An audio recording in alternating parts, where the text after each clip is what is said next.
Hello and welcome, everybody. Hey, wanted to jump on. I know it's been a minute since I was on, but I want to talk about something today that I think you are going to find fascinating. It's fascinating to me. I've shared it with a couple of people, and they're like, wow, I'm speechless. And the topic for today, what I want to share is I'm calling it the Tapestry of Eternity. The Tapestry of Eternity. And what brought this to mind is I've heard recently some others say, and they're not necessarily from any kind of a religious background. I've heard Deepak Chopra talk about it. I've heard others talk about it, but they say that there's this field. Some of them call it an Akashic field, but doesn't matter what they call it. But there's this field that's an eternal field that's beyond the time and space that we see and perceive with our senses. And this field, our time space continuum, is just a small piece of it. This field, there's a record in this eternal field of everything we've ever thought, done, said, every attitude, every motive. All of that is recorded in this eternal field. And I'm like, wow, that's interesting. In the Bible, it talks about the books were opened, and all the deeds that were recorded. They were seen. And I don't think there's this giant leather-bound book in the heavens with everything we've all done. It makes sense to me that there's this eternal record, right? And so I'm like, wow, well, that's interesting. So what I've been thinking about is that we have our time-space continuum of our known universe. 13.8 billion years, they say. Okay, so that seems like a long time to us. That's like a drop in the bucket for eternity. So we have this time-space continuum, but overlaid on that, at the same time, coexisting, but yet eternal in scope, is this eternal field. The picture that came to mind was take a plastic ball, picture a plastic ball, a clear plastic ball, about the size of a golf ball. Little plastic ball. I'm going to see if I can order one on Amazon for the sake of illustration. But say you've got a little plastic ball with some holes in it, so that it's permeable. Okay, and then you take that plastic ball and you submerge it in the ocean. That would be a picture of our time-space continuum in eternity, right? So this whole known universe is portrayed by that little golf ball submerged in this ocean, in this eternal ocean. And everything that we've ever done is recorded in that ocean, right? So now, the interesting thing is that we want that to be clean. We don't want that record against us. This eternal realm, this is where God, in all loving, all creative, all powerful, all everything good, exists in that field. He lives in that. He's the God of that field. He's the God of everything and everything else that occurs in that. And then the interesting thing is when Jesus shows up, he says, I am that I am. I'm that one. I'm that I am. The I am that just exists.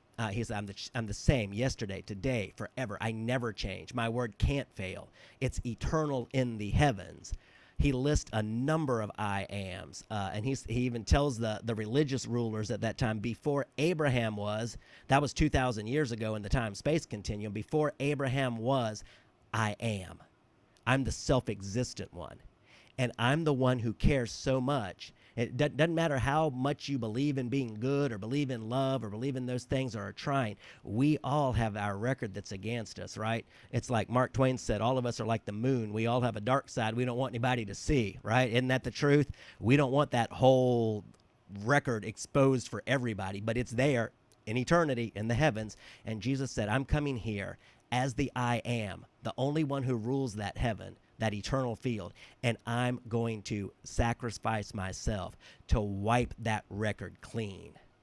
He has cleansed the stain that we put on the tapestry of eternity. He said eternity won't have any stains in it. It can't. But because I'm all loving, I will do the only thing possible. I will sacrifice myself and pay for that spot, pay for that debt, and I will scour that thing clean, and it will know no stain, and neither will you. Right? So that's amazing. And then he makes some amazing promises. He says, I'm right here in human form to the people who were there in that day. I'm right here in human form, but I am that I am. I've channeled all that down into this time space continuum and taken this body and come to the lowliest form and state possible so that I can give myself to completely cleanse every one of you. That's the difference. Lots of religions believe in love, believe in goodness, believe in mercy, believe in kindness, and that's true. It's great that they believe in that, but only Jesus says, hey, and I'm here to cleanse everything you've ever done that stands in that record of eternity against it. And now you are completely new. You are seated with me in the heavenly places, which is right where you are. It's not off yonder somewhere. It's right here. Remember, the eternal is overlaid on the time-space continuum. It's just not perceivable with the human five senses, but it's here, and we can perceive it through faith and through the heart and through intuition and impressions and the other ways God shows up. Now, the last thing I want to talk about is the promises that he makes. He says, number one, you're absolutely clean. You're absolutely clean. I've done it. It's who I am. It's my nature. I've done it. I can't give you all up, and I can't have eternity marred. So I'm going to cleanse out the marring that you've done, and I'm going to bring you in. That's my gift. That's my love for you. That's my sacrifice for you. And now, hey, I'll never leave you. I'll never forsake you. I will provide everything for you. You're seated with me in the heavenly places. All this is going to come to an end, but hey, my love for you will never come to an end. My promises to you will never come to an end. And boy, I hope that encourages you. It's changed the way I see things from looking from this little tiny spot on earth, trying to figure out the heavens, to looking at it from the eternal perspective toward the earth, right? Seeing from the outside perspective and seeing from the perspective that God has in his love and grace chosen to reveal, and the redemption that he's brought about in Christ. He's cleansed that record. He's cleansed it for you and for me and always will. That's who he is. So I hope that makes your day. I know it makes mine. And until the next time, God bless you.